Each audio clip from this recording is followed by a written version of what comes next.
The Dallas Cowboys game was the most surprising, and the Saints straight up dog walked them. I mean, just straight up dog walked them. So let's go ahead and get off into this one, man, and talk about those New Orleans Saints taking on some of y'all in the chats, Dallas Cowboys.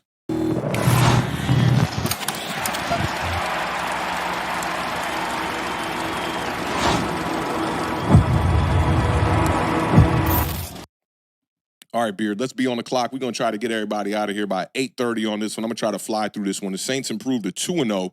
Dallas Cowboys fall to 1-1. The Saints just beat the brakes off these Dallas Cowboys, 44-19, while the Cowboys were favored by 6.5.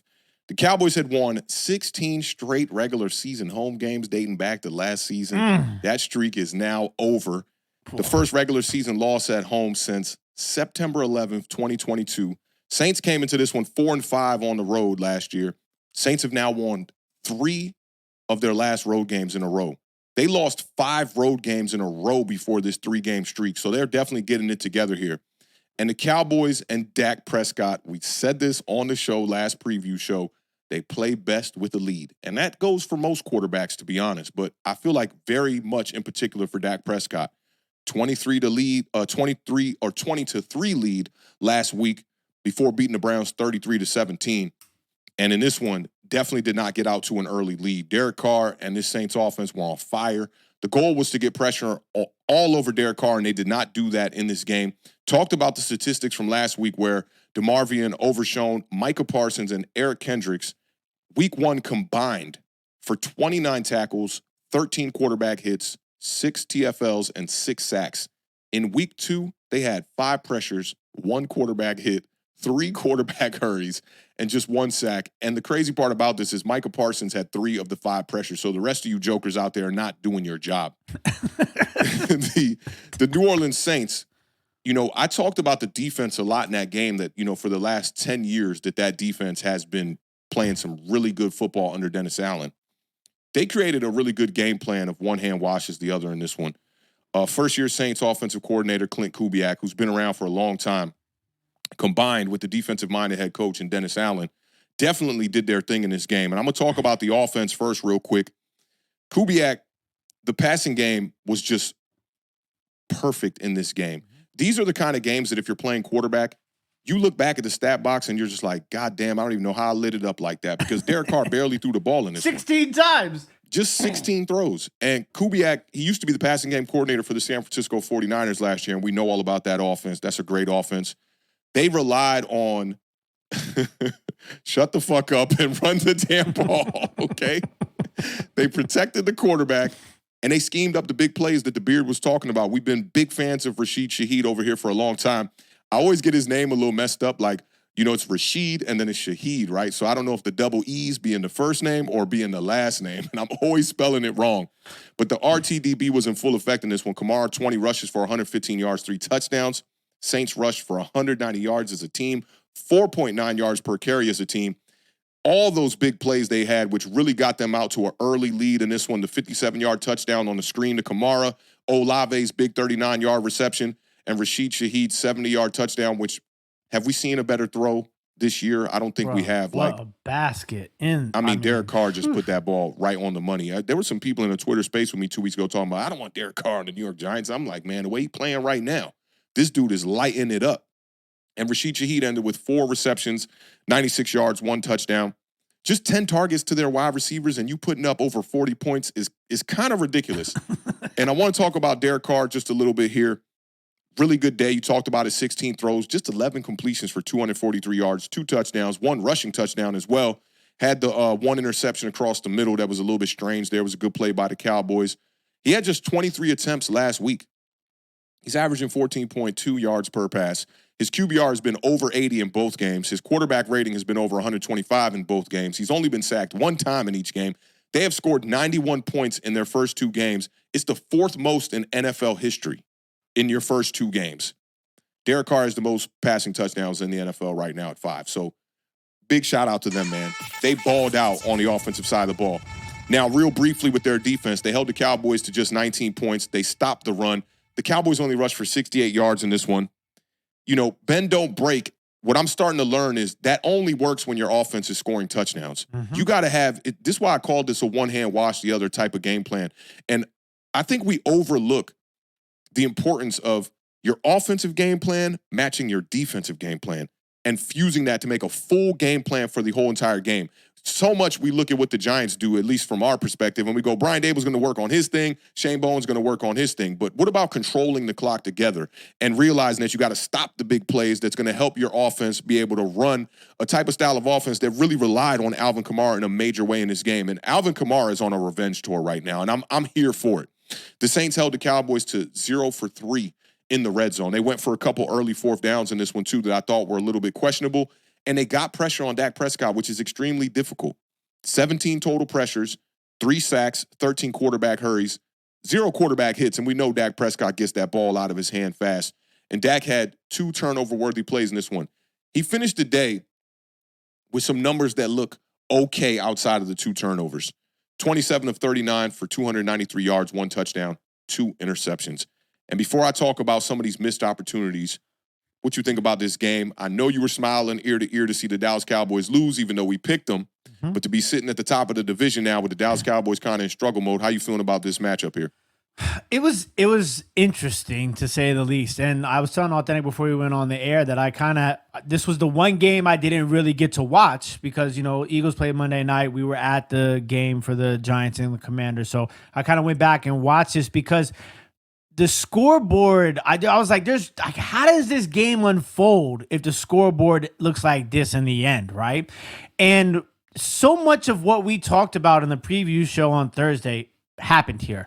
Kamara off to a hot start, opens up the big play to Shaheed. Cowboys, Authentic mentioned, can't play from behind as good as they play it ahead. The Cowboys they were driving the ball, but they couldn't finish. And this is what I talked about earlier in the show in the Eagles game about how, a lot of these teams that end up losing in this game could not find ways to finish drives. And the Dallas Cowboys, their first 2 possessions, they kick field goals. Saints' first 2 possessions, they score touchdowns. You're already putting yourself in a position where now your back is kind of against the wall. Even though you're technically only down by 1 possession, your back is against the wall because you're feeling the pressure. And I just thought that if you look at Kamara and Christian McCaffrey side by side since they've been in the league, they're almost identical. Yeah, but Kamara less volume and touches from Kamara. That's about it.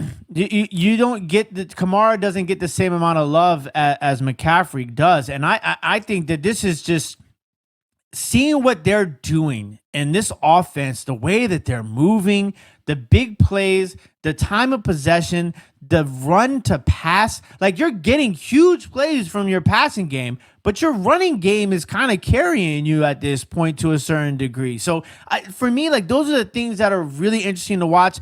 The interception before the half for Dallas really killed them because they had an opportunity to really change. And this is something that I'm huge on. I am huge on the big plays and how you finish halves and what it sets up for in the second half. I mentioned this to Authentic when we were at the game. I was like, and y'all about to get the ball back in the second half, right? That's why that fumble was so huge. Oh. So critical. So that interception was, not only was it bad because now, you've taken away your opportunity to score, but the Saints go down and score a touchdown on that interception. Dallas does a good job of getting down the field, though, after that score. But once again, they kick a field goal and the Saints are scoring touchdowns. The problem is you can score points, but you got to be able to at least either hold them to a field goal or you got to score touchdowns. These field goals are just not keeping up with the Saints at this point. So that was really critical right there. I thought that in the third quarter, the red zone for the Cowboys, there were some critical mistakes there. They weren't able to capitalize on the red zone in the third quarter. And then, Carr throws that interception. The game is kind of out of reach, but I'm not putting it past it because I've seen Dallas put up a lot of points in this offensive scheme in a short amount of time. But then Dak goes and throws the interception right after that. So it's like, when you're in this situation, you cannot make mistakes like that. And if you want to battle back, you got to go blow for blow. And Dallas just couldn't find a way to do that. And a lot of that has to do with their inability to run. I don't. The Cowboys, it's tough because it's like we talked about this. I feel like in every game, right? Who's to blame? I mean, it's so easy for everybody to point the finger at Dak and point the finger at the running game, and then it's very easy to be like, "Oh, the defense." You know what I'm saying? But this is just an all around ass whooping. Like there was like nobody really did what they were supposed to do. I mean, CeeDee Lamb, you know, he had his nice touchdown catch, but outside of that, I think he only had 4 catches in this game. I don't got his numbers in front of me. And so, but I did want to say that Tolbert and Schoonmaker, he had 4 catches for 90 yards and 1 touchdown. CeeDee Lamb did. But I thought Tolbert stepped. This is the thing that we kind of talked about with the Eagles and we talked about with the Cowboys. I was like, Brandon Cooks is 30. They're going to need another guy. I thought Tolbert stepped up in this game, and so did Shoemaker. You know, now they don't have Ferguson, so they needed him. He made a couple of good catches. They need Jake Ferguson bad. Yeah, but it's just there's a lot of it's like this in every team in the NFC East. There are holes. There's not a dominance like there has been previously. Like we thought the Cowboys defense after that first game, you know, you was rolling off those individual stats looking like team defensive stats. But in this game, it just at home too, bro. This was at home. And the Saints brought that really good game plan that didn't allow them to pin their ears back and get after him. Yeah. You know, Derek Carr throwing the ball 16 times. It's like, okay, well, how many pressures are you going to get when the quarterback's only throwing it that many times? 11 completions should not kick your ass the way that it did in this game. I like that you brought up Tolbert. He made the big play that kind of kept him in late in the third quarter on the right sideline. I mean, the ball was underthrown by Dak Prescott. And what a catch, right? Like, but you talked about some missed opportunities, and I just want to touch on that just a little bit. So Ezekiel Elliott and Rico Dowdle, they have to address, you know, they're badly needing Dalvin Cook to like get in the lineup or just to have something different because Zeke was terrible in this game. 2.7 yards per carry, 6 rushes for 16 yards. He got half of those yards on one attempt. Play. Like, dude, that's not going to get it done. And all they really got is CeeDee Lamb in the wide receiver department. You talked about Tolbert, who made a couple of plays and whatnot. He's a very similar style to Kevontae Turpin, who I suggested that the Cowboys get Kevontae Turpin involved in the offense, but just the way they use him, it just doesn't work. And he's really not a good route runner, so you can't have him going down the field, and you can't have him like in the game on a lot of snaps either. You can't have a guy out there that's not running great routes. But to me, in a lot of games, you give away a game ball. And in this game, I would take a player's helmet away. There was one player. I don't put this game on Dak Prescott at all, actually. I put this game on their wide receiver, Jalen Brooks, number 83, okay? And there's 2 major mistakes that this guy made in this game. It's 14-3 to start the second quarter. You talked about the Saints scoring the first 2 touchdowns and the Dallas Cowboys coming down and only getting 3 on their first 2 trips. They run a reverse to Brandon Cooks, and it's on second down. And it's wide open, bro. And this dude, like, I'm like, he's about to just walk into the end zone. Jalen Brooks makes a good job of like engaging the block. But, man, it looked like a video game. Like, you know, when computer just default gets you up off the block, just threw this man to the side and then made the tackle. And then the Dallas Cowboys, they ended up having to settle for 3. So, and Dak got sacked on third down. So you're looking at now, rather than it being 14-10 early on in this game in the second quarter, it's now 14-6, and you're giving the ball back to the Saints. That was the drive where Alvin Kamara took the screenplay to the house. And he showed he's still got some wheels, man. That dude is fast as hell. He went from the left side of the field all the way to the right and just burnt the whole entire Cowboys defense. So now, instead of looking at a situation where, let's say they get that score, and it's if you could have got a touchdown, it would have been 21-10. Instead, you're looking at 21-6. And there's still time left in the first half here. The second one, Dak was trying to answer before the half, and you talked about that interception. Cowboys at midfield, it's now 28-13 because the Saints have scored another touchdown. And Jalen Brooks runs a little decent route, wins inside. Dak's like, okay, I got my guy. Goes to load to throw the ball up. This joker slips and falls on the ground. Paulson Adebo intercepts the ball. Now, the Cowboys were driving down the field. It was like somewhere around like midfield, I believe it was. Maybe around like the 40. Yeah, 40. Paulson Adebo gets the interception. He returns it all the way back to the Dallas Cowboys 20. Saints take over. They're in the red zone. You get the big catch from Olave, the quarterback sneak from Derek Carr. Dog, this game is over now. So instead of a situation where when Dak Prescott's driving down there and you could possibly get this game to 28-20, you end up going into the half 35-16. At that point, it was 35-13. Dak did a good job of getting them down the field, like you said, and they can't get a touchdown. At that point, Dak was playing really good football. Before the interception, he was 12 of 14 for 133 yards and 1 touchdown, no interceptions. And then he ends up throwing that pick. And that pick is not on him. I hate to say it. The NFL is a game that is based on timing. Yeah. And when your wide receiver goes down, the Giants fans know all about when it happened with Daniel Jones, with David Sills. It was almost the exact, oh, no, it was a similar type of route. No, it was a dig. It was a dig route, a deep dig route. And as soon as he's breaking inside, he falls to the ground. All of that happened before halftime. And then it's 35-16 at the half. Come on, game's over at that point, man. Dallas Cowboys trying to battle back. They're going for it on 4th down every damn time in the second half, especially in the 4th quarter.